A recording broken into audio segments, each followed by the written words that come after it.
98% लोगों की कोचिंग करना व्यर्थ चला जाता है। किताब बता दीजिए, क्या करोगे किताब जानकर? सरकार इतनी वीडियो डाल दी यूट्यूब पर, और कैसे गाइडेंस लोगे? अरे क्या प्लान कर ले, मान लो कल कयामत आ जाए तो? सिर्फ भगवान की महिमा पर नहीं चलती दुनिया। हर वो व्यक्ति जो आईएएस की तैयारी करना चाहता है,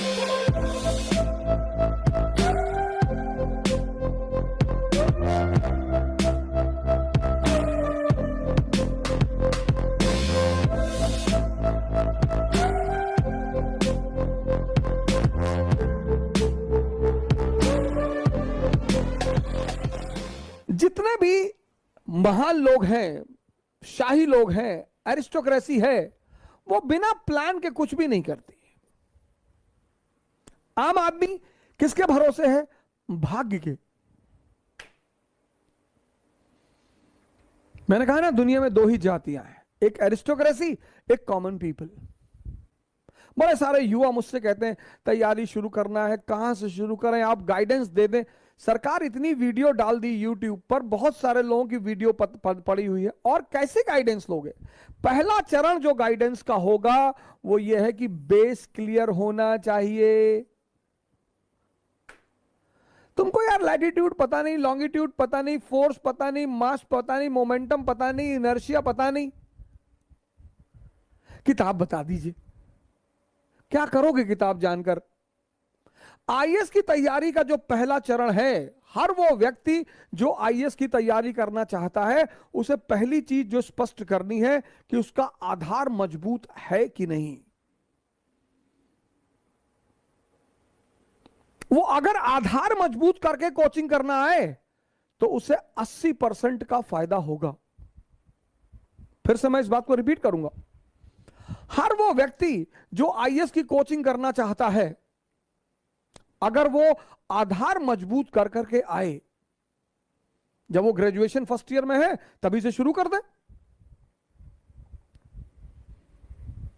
इकोनॉमी का बेस तैयार कर ले, साइंस का बेस तैयार कर ले, पॉलिटी का कर ले, हिस्ट्री का कर ले। अगर वो ऐसा करके कोचिंग करने आए तो 80% फायदा कोचिंग का हो। जितने लोग बिना आधार के कोचिंग करने आते हैं, उनकी कोचिंग व्यर्थ चली जाती है। हमें जिसको एनसीईआरटी क्लास 10th की नहीं पकड़ में आई, सरकार और उसके अंग, ऑर्गन्स ऑफ द गवर्नमेंट, वो जो टीचर डीडी बसु पढ़ के पढ़ा रहा है, उससे तुम क्या कनेक्ट करोगे क्लास में? सवाल ही नहीं, संभव ही नहीं उठता। 98% लोगों की कोचिंग करना व्यर्थ चला जाता है। इसलिए आपके घर में कोई भी अगर तैयारी करने का विचार बना रहा है तो उसको ग्रेजुएशन के प्रथम वर्ष से ही बेस बनाने के लिए कहें। बस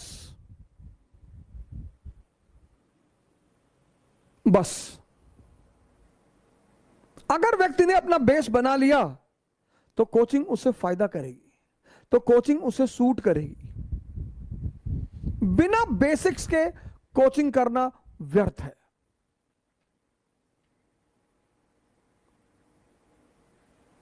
जब तुम क्लास में कनेक्ट नहीं कर पाओगे, घर में होमवर्क नहीं कर पाओगे।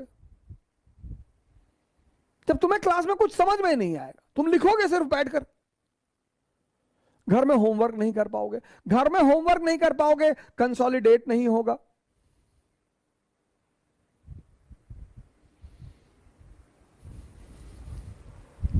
प्लान, आम आदमी भाग्य के बल पर जिंदा है, प्लान कर ही नहीं सकता। और अगर उससे कहे तो भैया प्लान कर लो, अरे क्या प्लान कर ले, मान लो कल कयामत आ जाए तो? उसके अपने बहाने हैं, उसके अपने एक्सक्यूज है कि प्लानिंग से क्या होता है, मायावती जी इतने गरीब घर में पैदा हुई, भगवान की महिमा थी। तो हाँ, भगवान की महिमा थी, उससे मैं कहां कह रहा हूं, लेकिन भगवान की महिमा के साथ उनके कर्म भी हैं।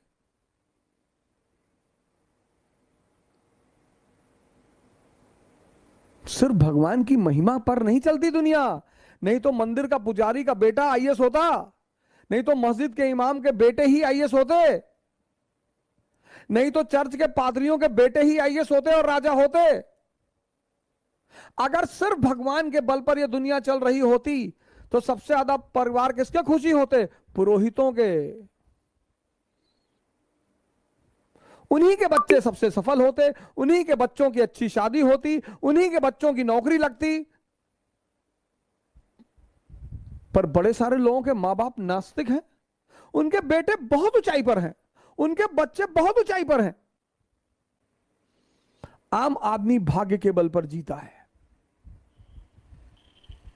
महान आदमी